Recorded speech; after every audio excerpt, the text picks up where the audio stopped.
Did you know that Equatorial Guinea is the only country in Africa where Spanish is the official language? This small country, located in West Central Africa, was a Spanish colony from 1778 to 1968. In 1926, the island and mainland territories were united, becoming the colony of Spanish Guinea, a name that remained until the country gained independence.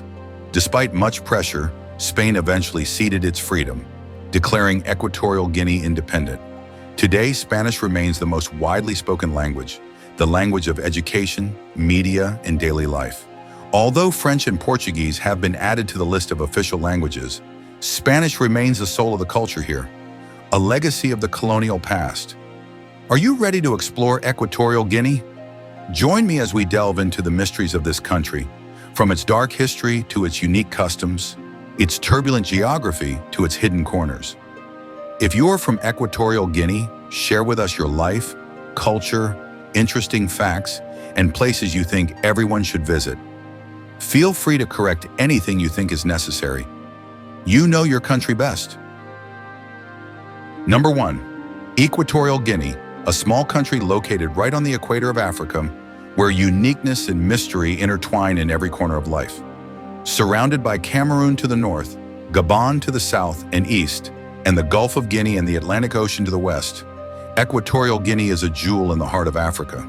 The capital, Malabo, located on the island of Bioko, is the heart of the country, where the name Equatorial Guinea derives from its unique geographical location, attached to both the equator and the Gulf of Guinea. The country is divided into two main parts: the mainland, also known as Rio Muni, in the island region, which includes a series of islands such as Bioko, Annobon, Corisco, and Elebe. Of these, Bioko is the most populous island, where the capital Malabo stands proudly in the middle of the sea. Annobon and Corisco, with their stunning scenery and mysterious stories, remain little known but alluring destinations. Elebe Grande, a small island with only a handful of fishermen, adds to the wild and romantic feel of the sea. Equatorial Guinea is divided into 8 provinces, each with its own capital. The most populous province is Littoral, with its capital at Bata, the heart of the mainland region. With a population of around 1.6 million and a high birth rate, an average of 4 children per woman, the country is experiencing a remarkable population boom, growing at more than 2% per year. Bata, the most populous city, is a place of bustling life and excitement, reflecting the growing and promising Equatorial Guinea. Number 2. Bata is the largest city in Equatorial Guinea, located in the mainland region, bustling and vibrant, with a modern pace of life while still retaining its distinctive African culture. However, the capital Malabo is located on Bioko Island, a rarity in the world when a national capital is located far from the main continent. This gives Malabo a beauty that is both isolated and mysterious, with narrow streets, under ancient buildings, and endless blue sea views. Not only Malabo, Bioko Island also owns Luba, also known as San Carlos de Luba, a small but equally charming town. This is where visitors can find the only white sand beaches of Bioko, a wild beauty that is little known but full of peace and poetry. The landscape here is a perfect combination of blue sea, coconut trees rustling in the wind, and blue sky. Luba is gradually becoming a great coastal tourist destination where nature and people blend into a gentle harmony. Number 3. Since having a capital on an island like Malabo is not always convenient, Equatorial Guinea decided to change and planned to build a new capital called Ciudad de la Paz, also known as Oyala. Chosen for its easy access and more pleasant climate, Ciudad de la Paz was expected to become the country's new administrative center, with an expected population of around 20,000, as well as new parliament buildings and government offices. However, the project was not without controversy, as it meant the deforestation of hundreds of hectares of rainforest. And on the other hand, it represented a huge expense considering the level of poverty that already existed in the country. Number 4. Equatorial Guinea, despite its small size, is one of Africa's richest countries thanks to the discovery of oil in the 1990s. Ranking 3rd in oil production in sub-Saharan Africa after Nigeria and Angola. However, oil wealth is not distributed equitably, Corruption and mismanagement have turned it into the private benefit of a small elite, while more than 70% of the population lives in poverty and lacks basic services. It is a paradox of opulent wealth and deprived slums that must change. Number 5. Before colonization, the mainland of Equatorial Guinea was inhabited by Bantu people. In 1471, the Portuguese arrived in the Gulf of Guinea in search of a new route to India. Turning the islands of Bioko, Annobon, and Corisco into slave trading posts, they began colonizing the area. Spain then took control through the treaties of San Ildefonso and El Prado between the two countries.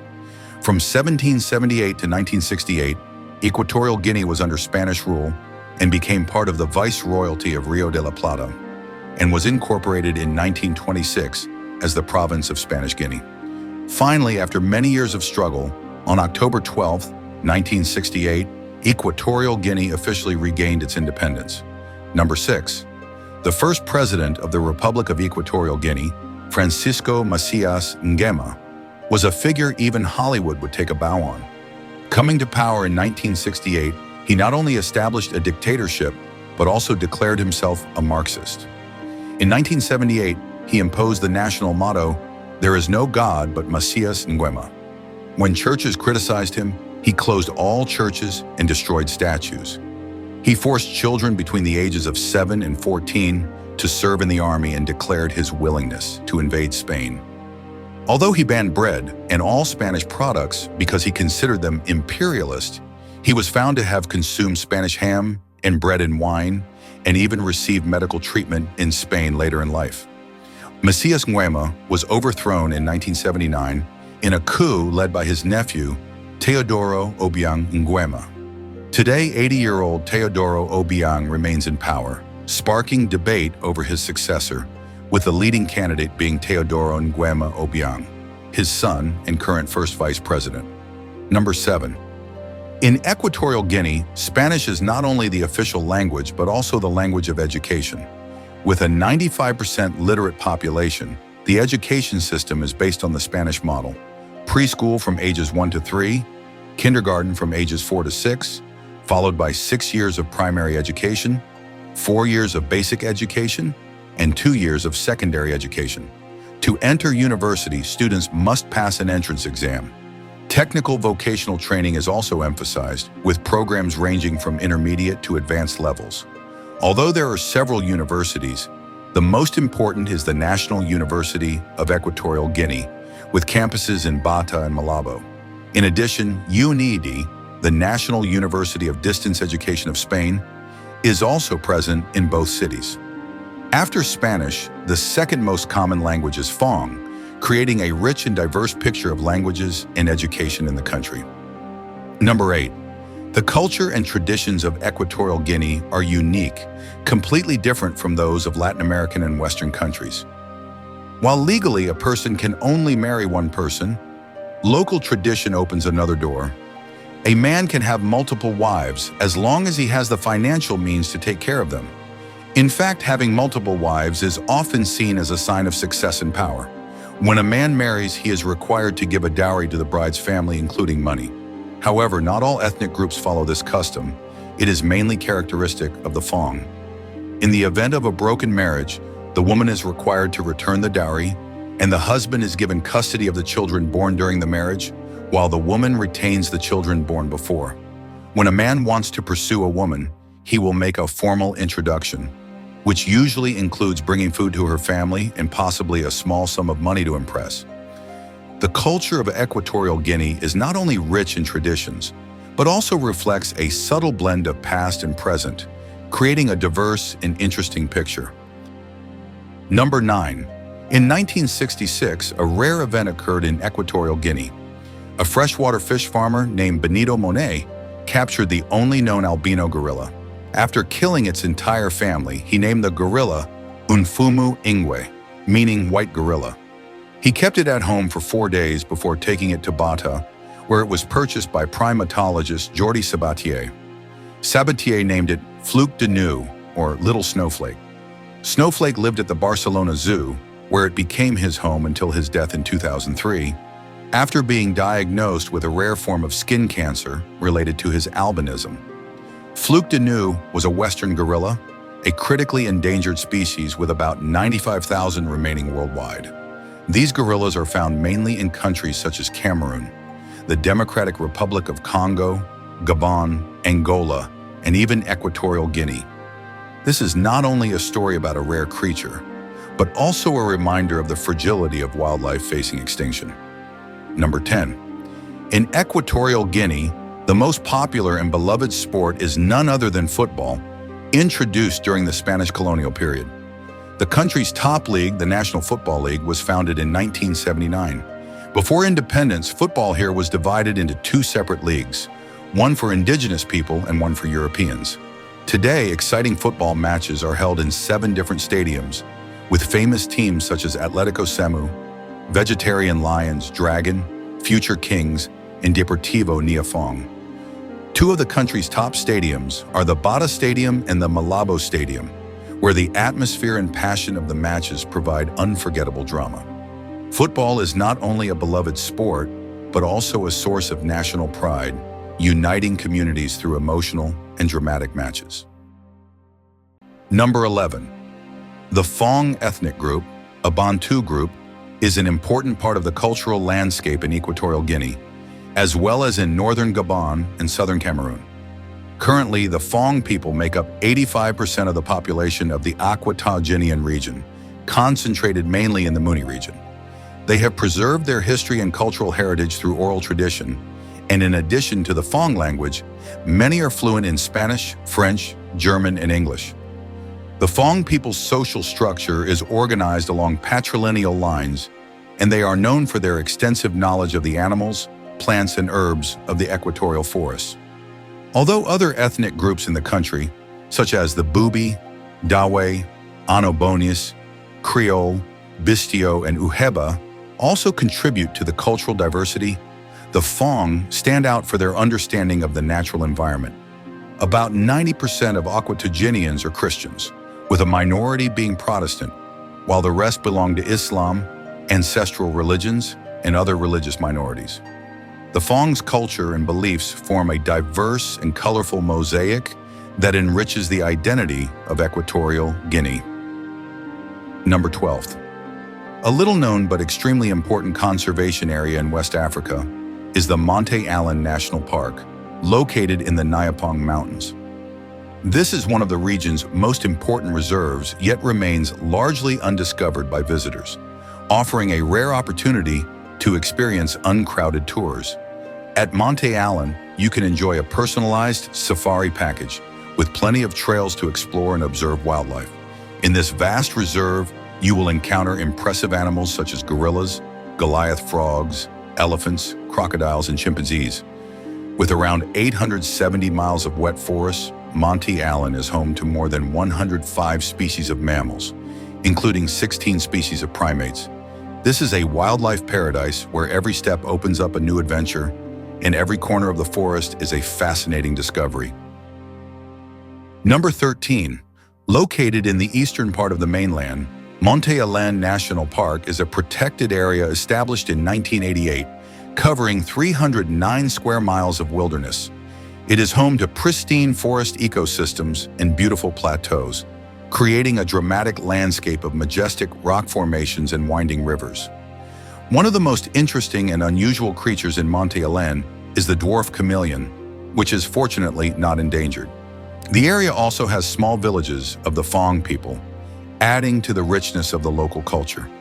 The best thing about visiting this place is the quiet and lack of tourists, allowing you to explore peacefully through the elephant trails, coming into contact with the rich biodiversity. At Monte Allen, you can spot herds of mandrills and black Columbus monkeys peeping through the trees, and even get a chance to meet wild buffalo in their natural habitat. This is more than just a wildlife adventure, it's a journey into a little-known and enchanting paradise. Number 14. Kogo is a wonderfully uncrowded destination that's well worth exploring. Nestled among the wetlands of the Muni, Kogo is home to some of the best bird-watching spots in West Africa. The city is located on the Atlantic Ocean, at the southernmost tip of the Equatorial Guinea coast, where you'll find the ruins of ancient Spanish churches and quaint village houses on cobblestone streets. As well as offering a glimpse into the historical past, Kogo is also a great starting point for expeditions to the Yellowbee and Corisco Islands. From here, you can easily start your journey to explore these islands, each with its own secrets and beauty. Kogo is not only a quiet and charming destination, but also a gateway to exciting and unforgettable adventures. Number 15. Eureka is one of the wettest towns in the world and the wettest place in all of Africa. Located in the Bioko Sur province on the island of Bioko, Eureka is an extremely special place, surrounded by majestic waterfalls. Here, you can hike trails, explore and find hidden beaches in the wild beauty of nature. Be prepared to cross rivers, jump over fallen trees, and face a very wet environment. So choosing the right footwear for water is important. Students from Drexel University often camp in the forest for several months during the dry season to study giant tortoises. Before you set off to Eureka, you'll need to obtain a permit, provide your passport information, and pay a fee. Make sure you pack enough supplies to ensure a smooth and enjoyable trip. Eureka is not only an adventure into one of the most impressive rainforests, but also a chance to explore the mysterious and pristine beauty of Africa. Number 16. Mount Basal is Equatorial Guinea's tallest mountain, and it's been nearly a century since its last eruption in 1923. At 9,879 feet, the summit is often hidden in the clouds, making it rare to see the entire peak due to the region's unpredictable weather. The best time to see Mount Basal is right after a storm. From November to March, a fascinating phenomenon called hamartin occurs on Bioko Island, where Mount Basal is located. Sand from the Sahara Desert is transported across the sea, covering the island in a thick layer of dust. You need a permit to climb this mountain. Mount Basal is not only a natural wonder hidden in the clouds, but also a challenging place to explore, where you can experience the majestic and mysterious beauty of one of Africa's most impressive volcanoes. Number 17. The Church of Santa Isabel in Malabo, which boasts the largest Christian church in Equatorial Guinea, is notable for its captivating peach-colored facade and towers that soar nearly 131 feet. Construction began during the colonial period in 1887, funded by Spanish companies and the Spanish government. The project was commissioned by Spanish architect Lorato Luis Segarra, who designed the church in a striking neo-Gothic style. Antonio Gaudí, one of the most famous masters of architecture, was also involved in the design process.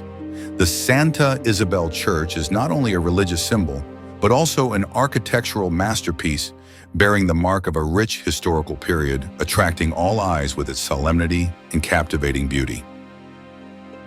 Number 18. Another of the country's natural reserves is Rio Campo, located at the northwest point of Rio Muni. This 129 square mile area is designated a Ramsar wetland of international importance. Rio Campo is home to turtles and hippos, but is also home to the critically endangered Goliath frog. These giant frogs can reach up to 31 inches in length when stretched out and can jump up to 9.8 feet in a single bound. You can book a room in a cabin located right in the reserve to see these animals in their natural habitat. However, be sure to check availability well in advance, as availability often requires booking well in advance. Rio Campo not only offers a rare opportunity to witness the wonders of nature, but also an exciting journey into the heart of one of the world's most diverse ecosystems. Number 19. Mocha is a charming place on Bioko Island, where you can explore a famous crater lake of the same name. This lake is a popular tourist destination for relaxation, located in the scientific reserve of Louvre Crater. With an area of approximately 128.5 acres and an elevation of 4,921 feet above sea level, Mocha Lake offers a majestic and peaceful landscape. Apart from the lake, a must-see is the observation area, where you will be rewarded with impressive views of the entire island and the vast blue ocean. This is not only a relaxing excursion, but also an opportunity to immerse yourself in the wonderful beauty of nature, enjoying the perfect harmony between the clear blue lake and the breathtaking surrounding landscape. Number 20. Malabo National Park, which covers 336 square miles, was opened in 2016 as part of a series of government projects to improve recreational opportunities for residents. With an entrance fee of just under $1 for adults and about 39 cents for children, the park is truly accessible to everyone. In addition to restaurants and sports facilities, the park also has a large lake with fun activities such as jet skiing and boating. You can also explore an impressive art gallery. Malabo National Park is not only a place to relax, but also an ideal destination to experience a wonderful combination of nature, recreation, and culture. Number 21. The Glass House is a unique building that used to be the Portuguese embassy in Malabo. Built in the 19th century, the building stands out with its dark green color on 3 floors, with white balconies and arched doors. Today, the Glass House is not only a historical monument, but also houses several businesses and has been renovated on the inside. One of the few remaining colonial-style buildings and one of the oldest structures in the area to be preserved to this day, the Glass House has an interesting story. It was built in Belgium before being transported to Guinea for assembly. The combination of history and its unique character makes the Glass House a fascinating destination, where every corner tells a rich story of the past. Number 22. Olobe Grande is a pristine island, almost uninhabited. Located at the mouth of the Matele River, it is an ideal destination for those who love to explore and wander. However, with limited services on the island, careful planning is essential. Despite its small size, Olobe Grande is of national importance, not only because of its role in defining territorial waters, but also because it forms a natural border with Gabon. With its unspoiled beauty and strategic value, the island is not only a natural gem, but also a must-see destination for those who crave a wild and mysterious environment. Number 23. Annobon, the smallest and furthest island from the mainland, is a unique destination home to a Portuguese Creole-speaking population, the Ba-Tambo. Although the area was long neglected, Annobon is now experiencing a boom in development. Thanks to the completion of the airport in 2010, it is an ideal destination for those who love hiking, whale watching, and relaxing on paradise beaches. The island is home to humpback whales and is covered in giant baobab trees, which can reach up to 98 feet tall. Annobon is not only a natural gem, but also a place where every moment feels magical and untouched, inviting visitors to explore and experience the mystery of this remote land. Number 24. Bata, once the capital of Equatorial Guinea, is now famous for its vibrant nightlife and sophisticated restaurants and cafes. The city is not only the country's most important port, but also a place for traditional shopping. If you love the hustle and bustle of the nightlife, Bata is the place to be with hundreds of nightclubs, restaurants, and cafes. However, to fully enjoy this experience, you should go with the locals. The markets here sell all kinds of handicrafts, jewelry, and traditional costumes. In addition, the city has restaurants serving dishes from all over the world, making every meal a culinary adventure. Bata is not only a trading center, but also a place where you can experience a delicate blend of culture, cuisine, and vibrant nightlife. Number 25. Equatorial Guinean cuisine is a colorful picture with fresh ingredients such as fish, shrimp, crab, pumpkin seeds, peanuts, and vegetables, with a touch of magic chocolate appearing in many recipes. One of the most typical ways to prepare fish is to wrap it in banana leaves before setting it on the fire. This method not only preserves the full flavor, but also creates an alluring aroma, blending with the special spices of this land. Each dish is a journey of discovery, from the taste of the ocean to the richness of local ingredients, captivating people and creating unforgettable culinary experiences. Number 26. The Bubi people, a Bantu ethnic group living on the island of Bioko, once established a kingdom-like society that lasted until the end of the colonial period. Their religion is monotheistic, and their traditional music, dances, and songs are inspired by deep and ancient religious rituals. They still maintain these traditions today, reflecting their deep connection to their past. Today, the Bubi people make up about 6% of the population, and the name Bubi comes from how Bioko Islanders refer to the men in their community. Their existence is a living testament to the cultural diversity and rich history of this land. Number 27. Although racial or ethnic discrimination is outlawed by law, the Bubi people have endured persecution since independence. Prior to the nation's independence, the Bubi people were the dominant group on Bioko. However, the subsequent migration of the Fong to the island led to the domination of the government by the Mongomo subtribe of the Fong. Since then, conflict between the Fong and the Bubi, as well as between other Fong subtribes, has been a painful reality, reflecting the deep divisions and persistent social unrest in the region. Number 28. The Pygmies, hunter-gatherers who live in a seclusion in the deep forests, are notable for their small stature, with males standing less than 4.9 feet tall.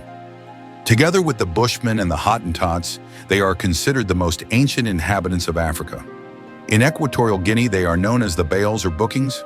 Their life, closely tied to nature, is a living testament to resilience and long-standing traditions in a world that is constantly changing. Number 29.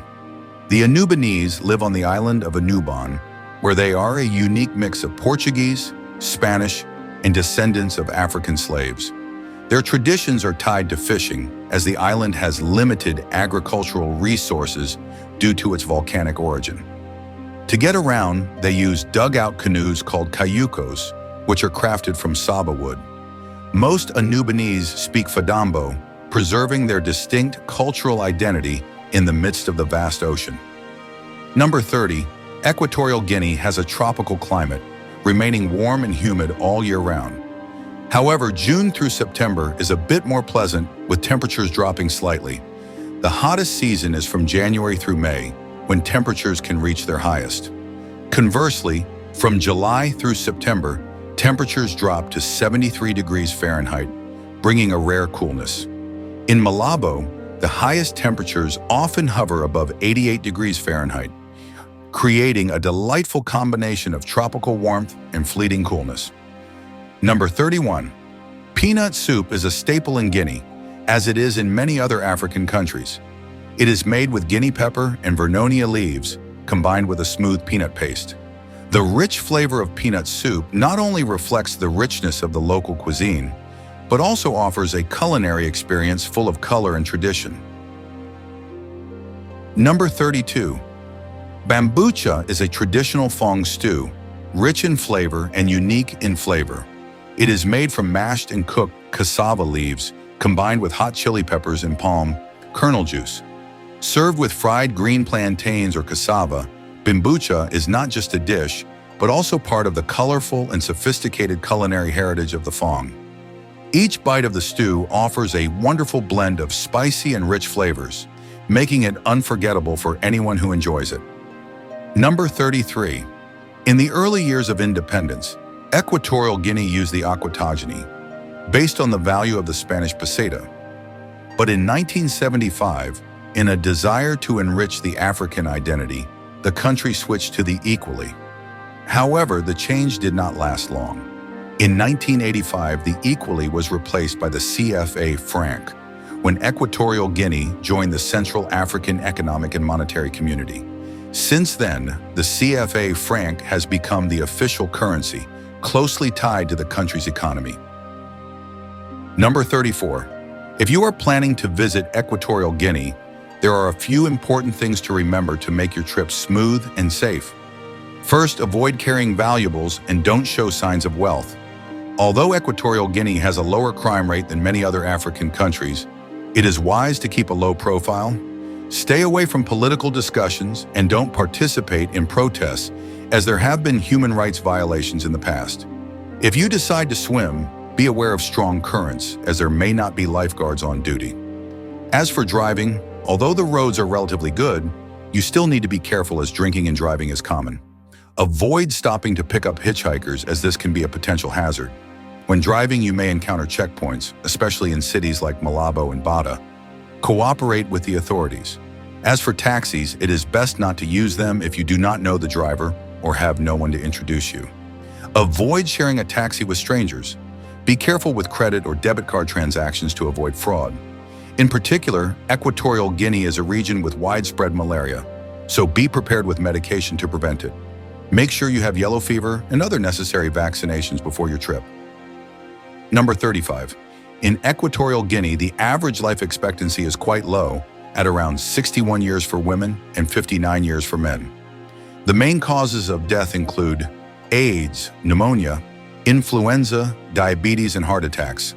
The worrying situation also includes hunger and malnutrition, along with serious problems with clean water and poor sanitation, causing diarrhea, malaria, and tuberculosis.